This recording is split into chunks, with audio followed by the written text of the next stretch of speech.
Hello friends, ಇವತ್ತು ನಮ್ಮ kitchen ಚಾನಲಲ್ಲಿ ನಾವು ಮೀನಿನ ತಲೆ ಸಾಂಬಾರು ಯಾವ ರೀತಿ ಮಾಡ್ಬೋದು ಅಂತ ನೋಡೋಣ. ಮೊದಲಿಗೆ ಒಂದು ಸ್ವಲ್ಪ ಎಣ್ಣೆಯನ್ನು ಹಾಕ್ಕೊಂಡು ಎಣ್ಣೆ ಚೆನ್ನಾಗಿ ಬಿಸಿ ಆದಮೇಲೆ ಅದಕ್ಕೆ ಒಂದು 2 ಹಸಿಮೆಣಸಿನ್ಕಾಯಿ, 1 ಗೆಡ್ಡೆ ಬೆಳ್ಳುಳ್ಳಿ, ಒಂದು ಸಣ್ಣ ಪೀಸ್ ಶುಂಠಿ ಮತ್ತು ಒಂದು ಈರುಳ್ಳಿಯನ್ನು ಸಣ್ಣಗೆ ಹೆಚ್ಚಿ ಹಾಕ್ಕೊಂಡು ಎಣ್ಣೆಯಲ್ಲಿ ಚೆನ್ನಾಗಿ ಫ್ರೈ ಮಾಡ್ಕೋಬೇಕು. ಈಗ ಅದಕ್ಕೇ ಒಂದು ಅರ್ಧ ಚಮಚದಷ್ಟು ಅರಿಶಿಣವನ್ನು ಕೂಡ ಇಲ್ಲಿ ಹಾಕ್ಕೊಂಡಿದ್ದೇನೆ ನಾನು. ಈಗ ಇದಕ್ಕೆ ಅರಿಶಿಣವನ್ನು ಹಾಕ್ಕೊಂಡ್ಮೇಲೆ ಖಾರಕ್ಕೆ ನೋಡಿಕೊಂಡು ಅಚ್ಕಾರದ ಪುಡಿಯನ್ನು ಸೇರಿಸ್ಕೊಳ್ಳೋಣ. ನಾನು ಇಲ್ಲಿ 3 ಟೇಬಲ್ ಸ್ಪೂನಷ್ಟು ಅಚ್ಕಾರದ ಪುಡಿಯನ್ನು ಸೇರಿಸ್ಕೊಂಡಿದ್ದೇನೆ ಫ್ರೆಂಡ್ಸ್.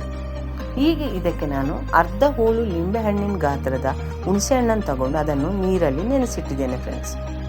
ಈಗ ಅದರ ನೀರನ್ನು ಈಗ ಇದಕ್ಕೆ ಸೇರಿಸ್ಕೊಳ್ಳೋಣ. ನಾನು ಇಲ್ಲಿ ಒಂದು 2 ಮೀನಿನ ತಲೆಯನ್ನು ತಗೊಂಡಿದ್ದೇನೆ ಫ್ರೆಂಡ್ಸ್. ಈಗ ನಿಮಗೆ ಎಷ್ಟು ಥಿಕ್ನೆಸ್ ಬೇಕು ನೋಡಿಕೊಂಡು ನೀವು ನೀರನ್ನು ಸೇರಿಸ್ಕೋಬೋದು.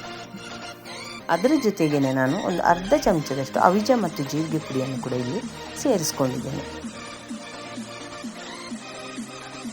ಈಗ ಇದಕ್ಕೆ ನಾನು 1-1.5 ಗ್ಲಾಸಷ್ಟು ನೀರನ್ನು ಸೇರಿಸ್ಕೊತಿದ್ದೇನೆ.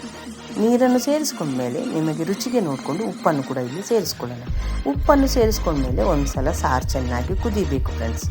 ಈಗ ನೀವು ವಿಡಿಯೋದಲ್ಲಿ ನೋಡ್ತಿರ್ಬೋದು, ಸಾರು ಚೆನ್ನಾಗಿ ಕುದೀತಿರುವಾಗಲೇ ನಾನು ಮೀನಿನ ತಲೆಯನ್ನು ಚೆನ್ನಾಗಿ ತೊಳೆದು ಕಟ್ ಮಾಡಿ ಈಗ ಇದಕ್ಕೆ ಹಾಕ್ಕೊತಿದ್ದೇನೆ ಫ್ರೆಂಡ್ಸ್. ಈ ಚಾನಲ್ಗೆ ಹೊಸಬರಾದರೆ ಈ ಚಾನಲನ್ನು ಸಬ್ಸ್ಕ್ರೈಬ್ ಮಾಡ್ಕೊಳ್ಳಿ. ಬೆಲ್ ಐಕಾನನ್ನು ಆಲ್ ಸೆಟ್ ಮಾಡಿದರೆ ನಾನು ಮಾಡೋ ವಿಡಿಯೋ ನಿಮಗೆ ನೋಟಿಫಿಕೇಷನಲ್ಲಿ ಬಂದುಬಿಡುತ್ತೆ.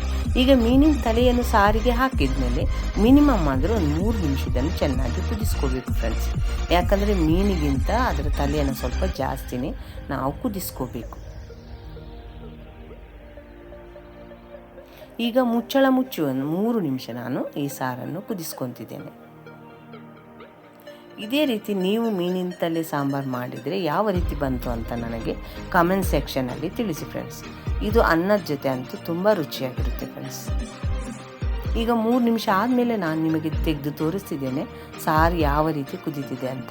ಇಲ್ಲಿ ನಿಮಗೆ ಉಪ್ಪು ಖಾರ ಏನೇ ಕಡಿಮೆ ಆದರೂ ನೀವು ಇಲ್ಲಿ ಸೇರಿಸ್ಕೋಬೋದು.